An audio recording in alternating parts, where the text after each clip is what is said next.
Per raggiungere il Colle San Bartolomeo di Ormea dovete uscire l'autostrada ad Albenga, poi proseguire in direzione del Colle di Nava, poi proseguire ancora in direzione di Ponte di Nava, girare a destra e arrivare fino ad Ormea passando per Cantarani. Da Ormea c'è un sentiero che in pochissimo tempo porta al Colle San Bartolomeo di Ormea. Invece per arrivare al Colle San Bernardo di Garessio bisogna sempre uscire da Albenga, andare in direzione di Zuccarello, poi si trova una deviazione a destra che porta a Castelvecchio di Roccabarbena, che non dobbiamo prendere, proseguire dritti fino a Erni e poi attraverso una lunga salita, e vediamo anche delle paleoliche, si raggiunge proprio il Colle San Bernardo di Garessio, dove ce ne sono molte altre.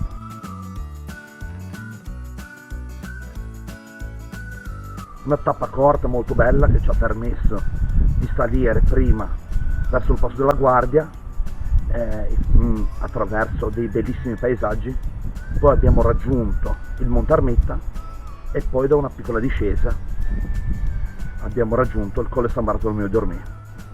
Adesso godetevi appieno la tappa numero 10 che dal Colle San Bartolomeo di Ormea porta al Colle San Bernardo di Garessio. Una piccola cosa, diciamo che i video che vedrete partiranno appena prima del Colle del Prione, dove con l'amico Giuseppe abbiamo dormito in tenda, nella prima parte cortissima, così non abbiamo ripreso niente.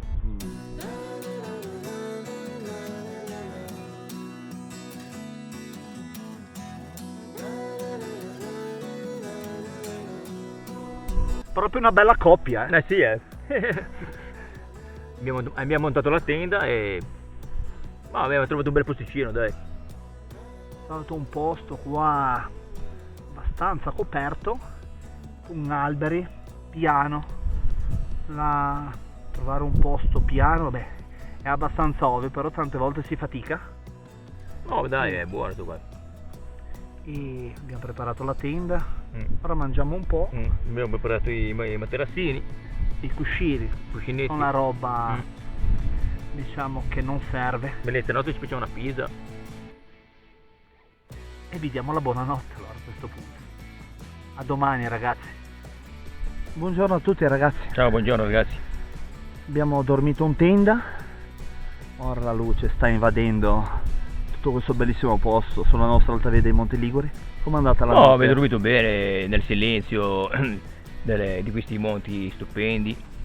E non abbiamo sentito né rumori di auto, di schiamazzi di persone, veramente nella pace. Ci siamo venuti apposta, qualche rumorino della notte leggero tra il vento, la tenda, qualche... Sì, magari è circolato anche qualche animale che abbiamo sentito così, ma niente di particolare. Però la pace interiore nel vivere certe esperienze è veramente unica. Ora siamo qua all'alba che vediamo spuntare dietro di noi il Monte Galero e niente, continuiamo la nostra tappa iniziata ieri, quella che dal Colle San Bernardo, scusate, il Colle San Bartolomeo di Ormea porta al Colle San Bernardo di Garessio e poi ci ritorniamo a casa per lasciarvi un altro bel ricordo per poi rivederci successivamente per le successive tappe.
i famosi giganti di pietra del Monte Galero.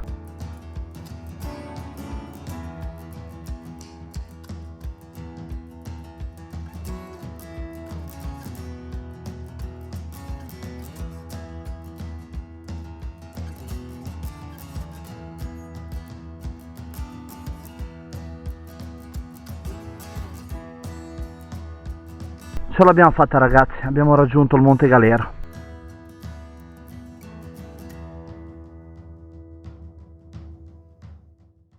Guardate che visuale da questo posto e anche il tragitto che ci ha portato giù dal punto più basso prima di salire è stato molto meritevole. Passare in mezzo ai giganti di pietra per arrivare fin qua. Stai richiamando qualcuno, Giuse, per caso? Grazie!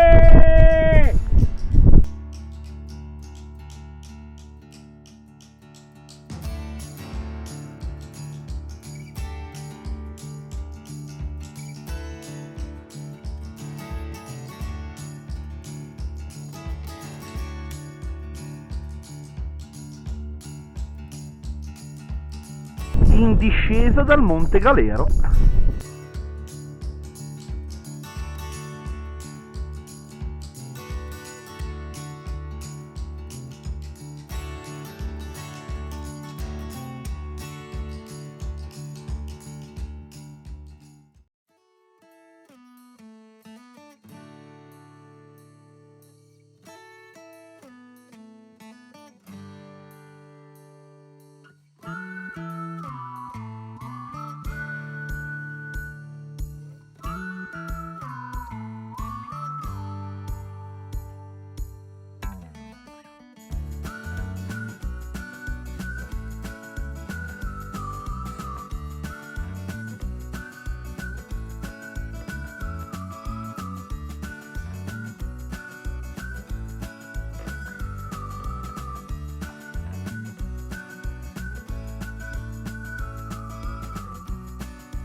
Ragazzi, siamo arrivati in fondo alla nostra tappa, una tappa sensazionale. Meraviglioso, porca miseria. Giuse, ci vuoi descrivere? Guarda, io sono rimasto sorpreso soprattutto degli ambienti che vediamo erbosi e rocciosi.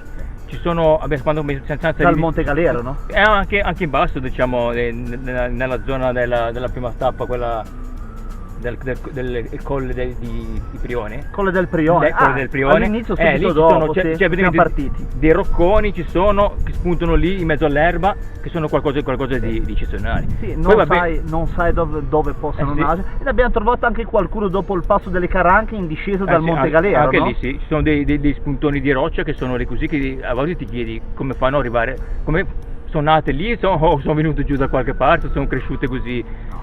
E il Monte Galero mi ha impressionato veramente, perché ci sono salita. Sì, la salita, ma anche i rocconi, i giganti rocciosi che ti trovi lì. C'è un punto dove sulla salita, a metà della salita più o meno, come se fosse una porta che aspettasse il passaggio della gente. Sì, esatto, che salgono su.